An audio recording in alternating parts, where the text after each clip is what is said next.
Warning, error, error, warning, levels too high. Action required immediately. Warning. Warning, error, error, warning, levels too high. Action required immediately. Warning. Pump. Pump. Pump. Pump. Pump. Warning, error, error, warning, levels too high.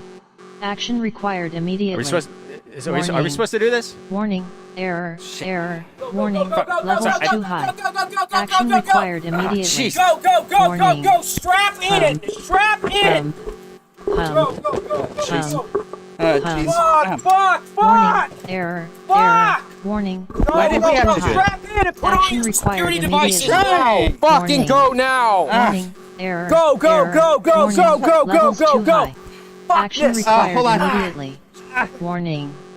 Hold on. Pump. Trim it! Pump. Fuck! Go, Pump. go! Pump.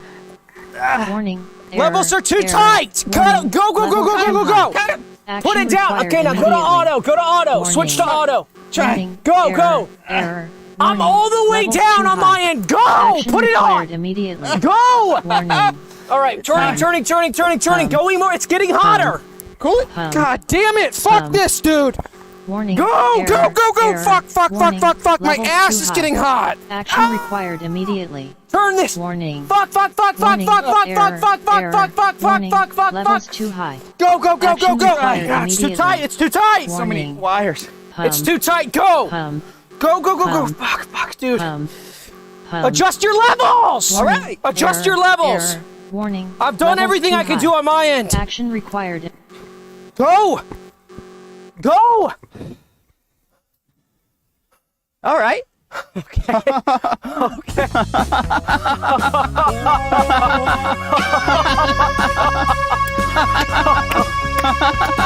Oh my God. We did. Woo! Give me some skin. Wow.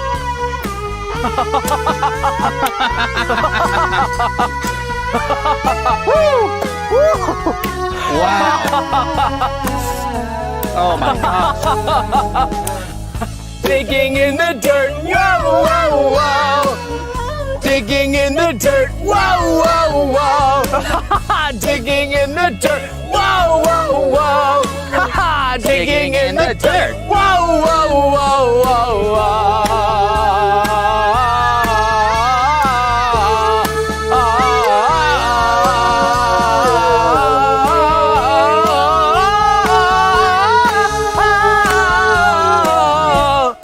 Oh man. Guys, welcome. It's Wednesday. Is it 8? Wait a minute. Is it 8? It's 8. So we're live. Okay, so that makes a lot of sense. I am seeing that we are live right now. It's Wednesday, 8 o'clock. Guys, first, right off the bat, we dodged a bullet on that one. I thought that was the last time we were going to hear those sirens and see each other and see those lights and see everything. I thought that was my last thoughts, my last moments here on Earth. But we pulled through like we do. And guys, let me just apologize to the Realmers right off the bat. Guys, there's an elephant in the room, and I'm sorry, we can't give you a special this week. We got busy doing something else, so we're so sorry we couldn't give you a special. We had a whole thing planned out, but we got called away to do what we're doing right now, which we will get into later. Oh my gosh, and now my belt is so tight. Dude, I have to undo it for a second. Oh my we God. had too much breakfast. Okay. But guys, how's everybody's week been doing and going as swell? Sam, how's your week been going as swell? It's been good, pretty normal week until we got the call to action and just kind of the Oh clock God, in. now I gotta get my phone. We clocked in. It's gonna be a hot one today. Guys, I do have my soda tube, which you still can't purchase in the shop, but I have to put it right there because shit. Oh my God, no! It's tough. Okay. What people don't This is realize hard about to do. being in a control type environment is it's cramped. God. It's cramped in here, buddy. Oh, let me just But get readjusted here. There's no one I'd rather be crammed with Oh, and than it's my hot. co-host here. It does get hot. So it's But back guys, to the basics. It's a back to the basics show. Sorry for this week. We had to do it sort of on the job. We'll get into that later, but I was so bummed that we couldn't do our classic traditional special like we like to do on the Base 10 episodes. But hey, maybe tonight we'll make it super special, just in a back to the basics style to get you guys kind of excited. We've got a good cast of guests tonight, and so that might round it out and might say, hey, just because we couldn't get a special tonight means, hey, we might be getting just because we couldn't get doesn't mean we can't be having fun. But hey, but hey, but hey, but hey, but hey. So we do have an incredible cast of guests. Let's get into it. Guys, tonight we've got for our first guest, Michael Storm Daddy. Ooh. Now, we love thunderstorms on the surface of the earth, something that we enjoy as meteorologist lovers. And so does Michael, the Storm Daddy, sort of like a storm chaser.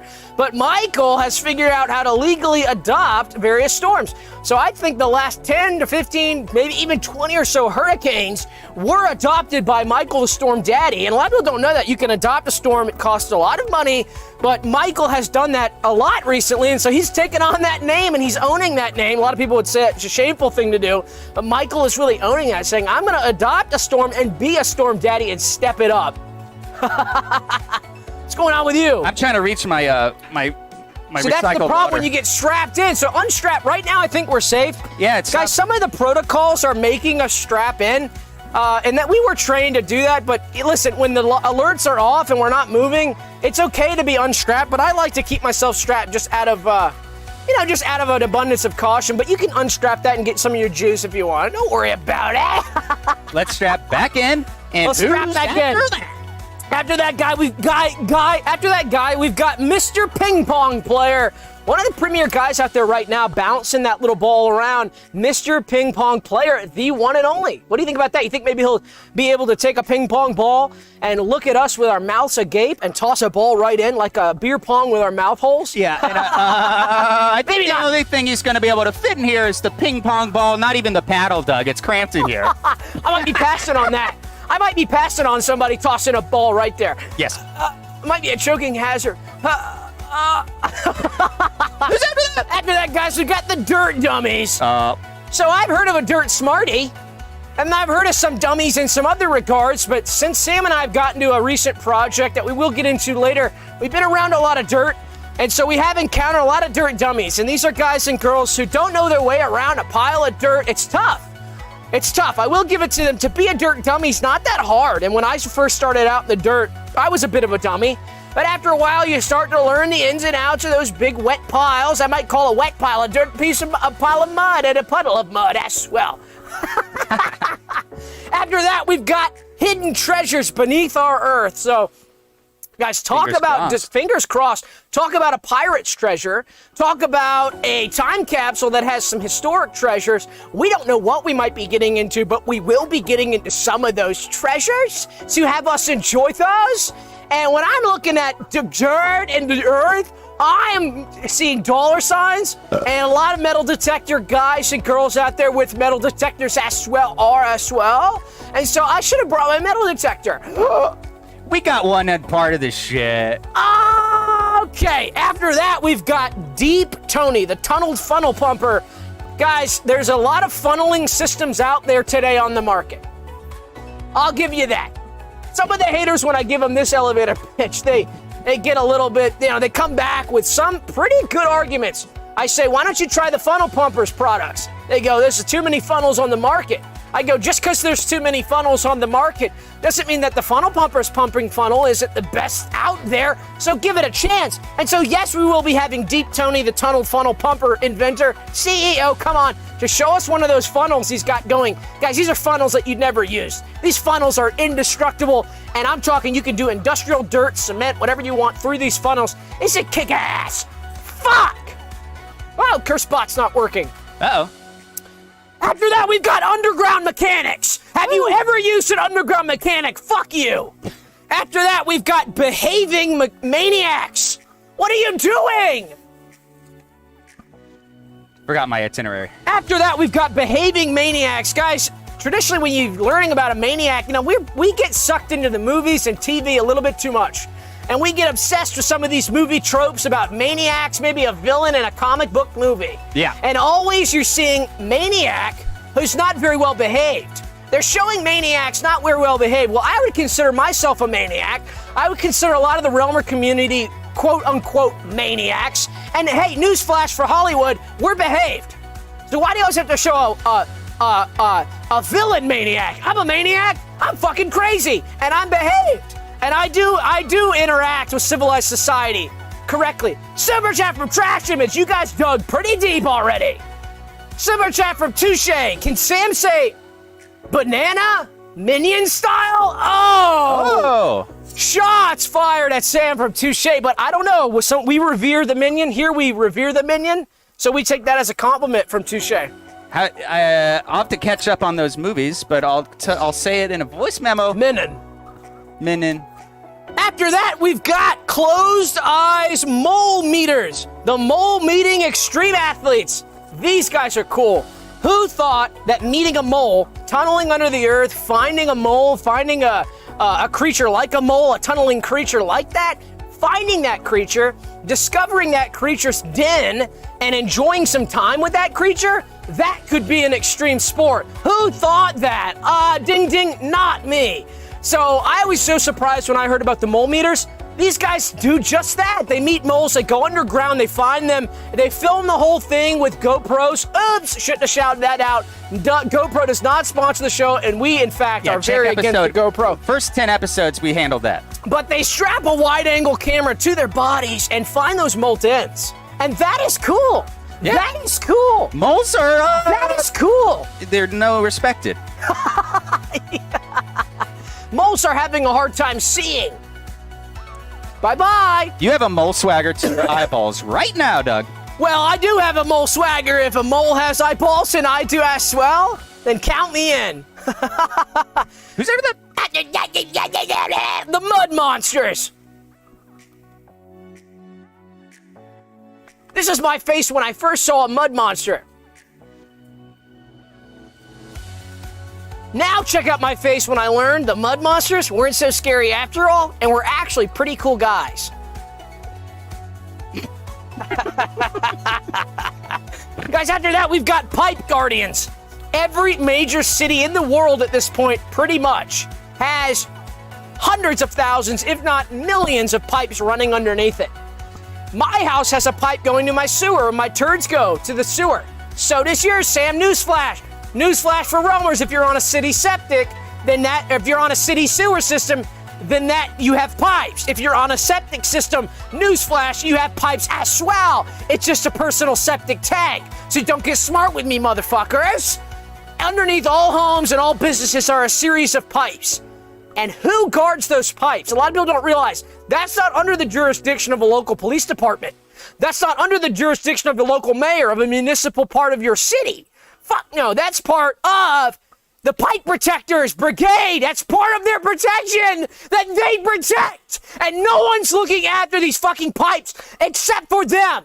So show them fucking respect and and let them teach you some respect. Super chat from Griffin. There's a mud monster in my bathroom. Blah! Talking about, you know what? Poop from the ass. Correct. After that, guys, we've got the root suckers. These are guys who go underground and suck those roots of a plant.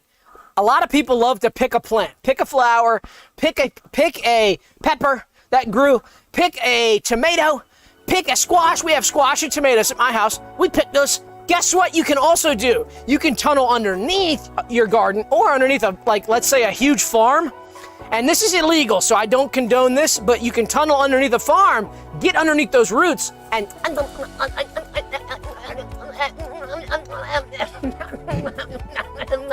suck that root from the bottom, getting a lot of those nutrients. A lot of people don't realize man can live as a plant, but man can't grow as a plant. Do you understand what I'm saying? Yeah. So man needs to get underneath a plant and suck it up. That's actually where water starts.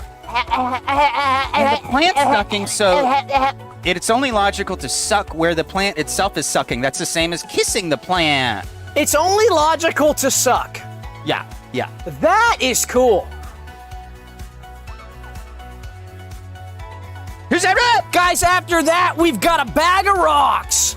A bag of rocks. And when I saw this guest pull up, I went, oh boy, oh my gosh, a bag of gold. Because it looked like one of those classic bags, one of those classic old style bags with a drawstring, brown and to match. This, that, and the other, everything else that you might expect from a bag full of gold and jewelry.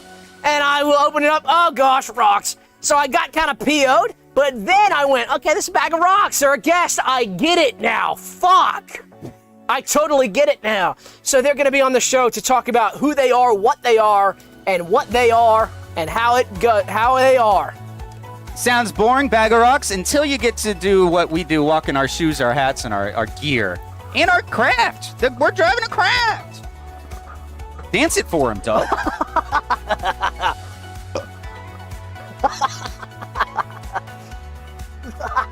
Hey, just because we're on the job doesn't mean we can't have fun and get a little bit dirty as well. That's rule number 1. Okay, guys, after that, we've got brown stained white tighty whities. These things are brown all over. I thought they were just brown. And I picked them up. First of all, smells terrible. Picked them up. I went, oh, brown. I went brown tidy whities. But you know, it's kind of funny. We always call them tidy whities, even if they're different color. Right. You could call it a Speedo. This didn't have a Speedo material. This is more of a cotton material. So I knew they were tidy whities just by looking at them, but they were so brown that I went, oh, brown tidy whities. And so I picked them up, smelled them, smelled terrible. And as I was rubbing them with my fingers like I do when I inspect a new piece of fabric, a piece of clothing that I might be interested in wearing and owning for myself, because finders keepers, I noticed that brown was coming off, and it was a white tidy whitey. So these things are brown all over, stained as hell. These things are crazy. I'm not, they can't sit in my chair, Doug. He went there. Not a lot of seating here. I never seen you be so harsh to a guest. I'll apologize. I'll kiss it. Who's after that? After that, we've got the Atlanta hip-hop dance crew, the Shovel Trouble, the Gardening Breakdancers. This is so cool. It's kind of like a Broadway play meets a hip-hop dance style. Oh. It's like step dance battle, like worlds? a dance battle. The best of both worlds. It's all about gardening, and they bring the shovels on stage. They twirl them around, throw them up in the air. So much fun. After that, we've got Mothers and Fathers Against Wooden Doweling. This is important. It's something I wanted to talk about. Jorm Tracy is the name that's been on everybody's lips tonight, and this month. He's got a new deal, a new movie coming out with MeMoreTV. Boom! We're not supporting that. And some of the practices that Jorm has been doing for years against, namely us, he's been whooping our calves with wooden dowels. We're tired of it, and we're bringing on a group to talk about why it's a problem and why, hey, Jorm, you gotta stop. Because last I checked, nobody else really does this as set for Jorm. No one does it as set for him.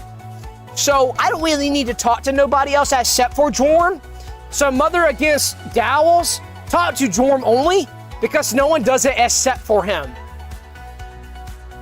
Exactly. It Jorm, could be MASH. So Jorm quit. MASH. Mommy against Jormy. Mommy and Daddy. After that, guys, we've got Lars, Randy, and Randy Soderman, representatives from the worm-powered civilization. A lot of people don't realize there's a worm-powered civilization under Earth. A lot of the ancients talked about Atlantis, the forbidden, they called it Atlantis the Forbidden City, because it was a forbidden island. And I think what a lot of that old information is actually referring to is an ancient civilization that predates a lot of the stuff in the Middle East, Göbekli Tepe. It predates all that. It's over 100,000 years old. This civilization's been thriving on Earth, and they've been using earthworms to power themselves, to eat, and to power some of the complex machinery that they do have down there. So we're so excited to see Lars, Randy, and Randy Soderman as representatives from that civilization to talk to us, and so that we can enjoy that. Do you understand that? And you might be wondering what you're listening to right now is, in fact, a track from the Moptown Bucket Jumpers. That's why it's looping. Let's see music emojis in the chat if you can hear the song. Well, you skipped one, guys. We got the planet designer Thompson Core. Planet designer Thompson Core. Guys, Thompson designed Earth. How cool is that? The designer of our planet. I had never met a planet designer, Traditionally, a planet has got a designer, then you have that goes to the construction crew, and then they create the planet. Thompson Core, the designer who designed Earth all those years ago. How cool is that to have Thompson on the program to talk about some of that design? Is one of the best, everyone's favorite planets. You think of planet, you think of this one. And to meet the author, he doesn't do a lot of interviews. Yeah. Sorry, I did skip. I meant Shovel Trouble. This is not Mop Yeah, Town. no, but but he was skipping. We do have the Mop Town Bucket Jumpers are going to be on. They clean up. It's a band here in Atlanta who also cleans up the venue and the bar after the show, and they use mops and buckets to create a percussive show, a percussion environment, kind of like Blue Man Group, but they're just kind of like normal guys and Mop Town Bucket style. After that, we've got Heated Feet Pockets inventor Nelson Weatherman. These are pockets that you put on your feet that keep them hot. After that, we've got the dirt dump holes underneath the toilet on the ship.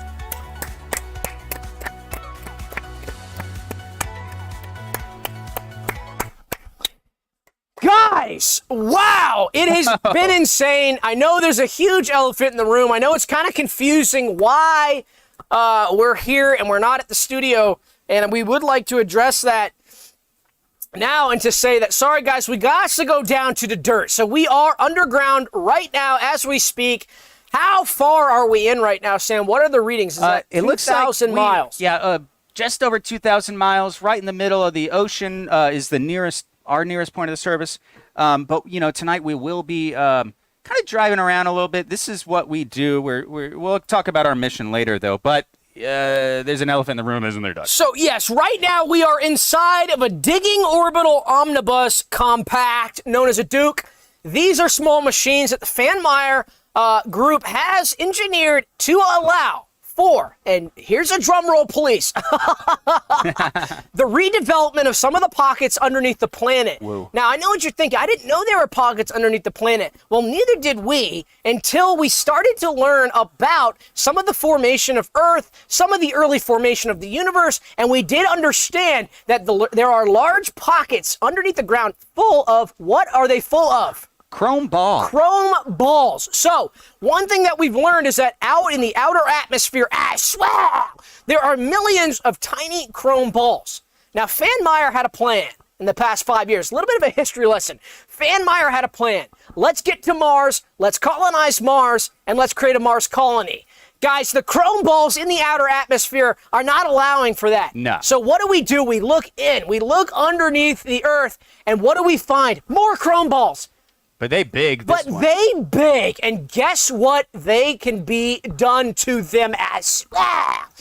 Guys, that's what we're here for, to seek out these chrome balls, shrink them down, make the space more manageable, and help the Fanmeyer group achieve that goal of going into the dirt and making sure that we have more space to spread out and just enjoy some of that underground style. Some people love to talk about space. Some people love to go up in a ship and say, oh my gosh, let's go out into space. We say no, go into the dirt and find a chrome ball to make it better.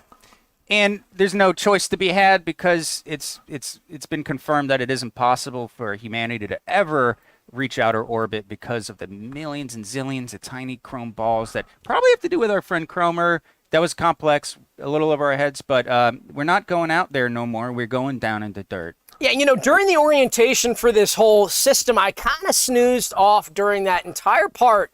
But what I did learn was that this was going to be fun and that this was going to be about a week process. Now, we're 48 hours in now.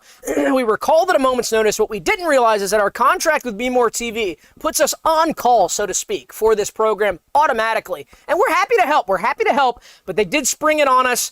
48 hours ago, we had to rush. We had to grab whatever was next to us, get in the ship, get in the Duke, and get ready to go underground. And we've been underground since. And let me tell you what, it's been a blast. It's been fun. Basically, we've been hanging out, drinking milkshakes, and playing video games. And it's been so fun, hasn't it, Sam? Yeah, it's been a blast. And we got the Duke E-Tracker here. Yes, very this exciting. is the Duke E-Tracker. So the Duke E-Tracker is showing where we are currently. We are not currently moving now. Can we start I think moving? we have an overlay here. Are we moving now? Let's go. Let's move. Should we test out some of the thrusters? There we go. And it's we are fast. moving. It's fast. It is quick, guys, and it shows you where we are on the surface, just underneath the Pacific Ocean there. Go ahead and stop. Okay. Go ahead and stop. And so right now we are off the coast of Mexico there in the Pacific Ocean. So if any roamers are out there right now, why don't you take a look down? Knock, knock, knock. You might see us down there. We just love to hang out and just kind of search for balls. There's some humor in the wordage, but try not to laugh tonight. But what I wanted to bring up is something interesting. So now that we've had 48 hours on the ship, Sam, I think we have enough experience to say something about another type of explorer, an astronaut. And I think you guys know where I'm going with this. Astronauts are cowards. We are groundnuts, a.k.a. the real heroes of Earth.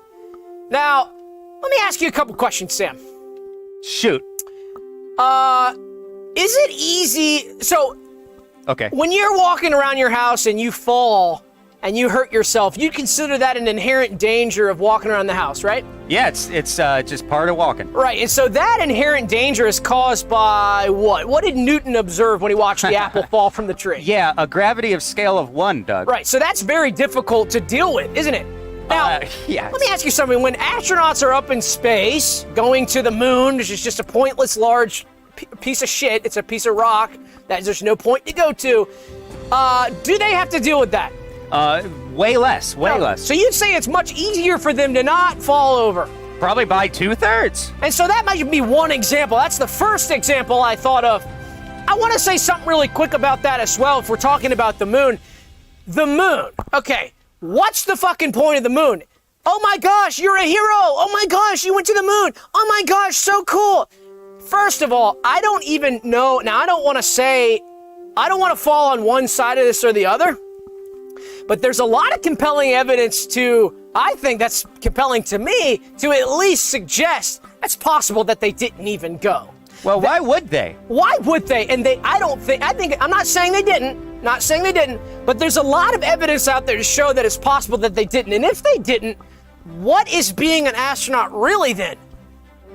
Sitting at the base, doing flight preparations or tests, sitting in basically what I would amount to a carnival ride, going around in that circle, something that people pay to go do for entertainment, something that a child would go to the fair, the circus. The fair, not even the circus. They would go to the fair and pay $1 with some cotton candy to do some of the things these guys do. So getting paid on a government salary by our tax dollars, full benefits, healthcare, this, that, and the other, to ride a fun carnival ride, huh? Oh, what a hero! And then be in a movie directed by some of the legends of cinema to be glorified on the silver screen as well. Yeah, absolutely. And the landings were filmed. Now, let me ask you something. Oh, go on. Sorry. Oh, just it's impressive, the photography and so on.